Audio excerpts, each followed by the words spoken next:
growing pets, ito pala mga cavi na ito. Yan. At kasama po natin ngayong umaga, walang iba kundi si Almon Javier, siya pong presidente ng Pilipinas. Ito ano. Fanciers. Umagang kay ganda si Almon. Umagang kay ganda.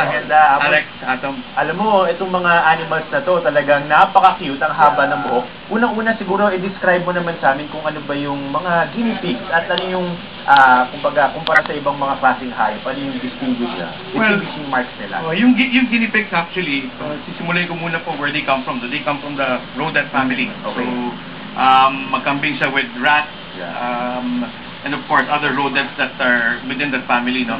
However, yung guinea pigs ever since the 1600s nung dinala to mula sa Latin America sa Europe, naging domesticated na.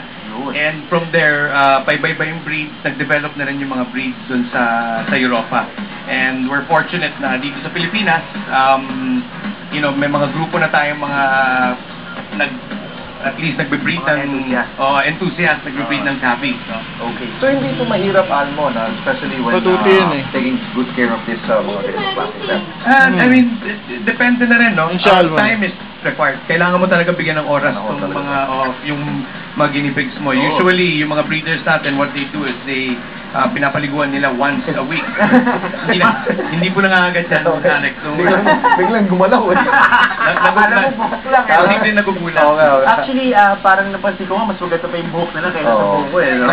Parang madalas ata ito na conditioner. Pero pwede isa-isahin natin ng konti kahit yung mga notable na mga yung mga rare. Mga cavi. Actually, maganda pa sila. Magpupunta tayo sa yung club po namin, yung PCFI, Pilipinas TV Fanciers, recognizes yung mga 16 breeds. Okay. May mga 16 breeds po kaming recognize. Ito po yung sa umpisa, let's start with yung American KB, no? Yan. Medyo maiksi yung buhok. Maiksi yung buhok. This is the progenitor. Or doon nag-umpisa lahat ng mga guinea pigs. Ito yung itsura niya. Okay. And short-haired lang siya. And you'll see here naman, ito yung tawag natin silky.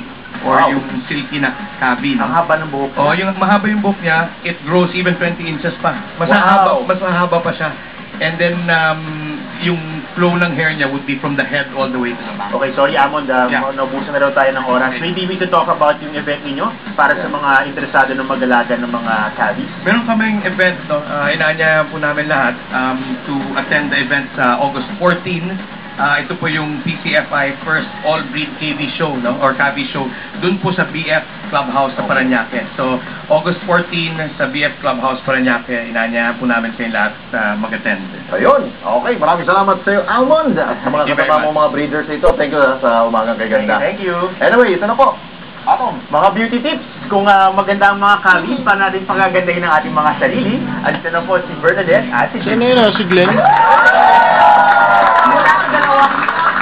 Exactly, mula akong dalawang cutest news men. One piece, really. Alam mo, buti pa yung mga ginising maayos yung buhok eh. Kesa sa atin minsan. Oo, ganun yung buhok yung unang-una, diba? Pero natry mo na ba yung maiksi yung buhok? Oo, napakaiksi ng buhok ko. Dati parang boy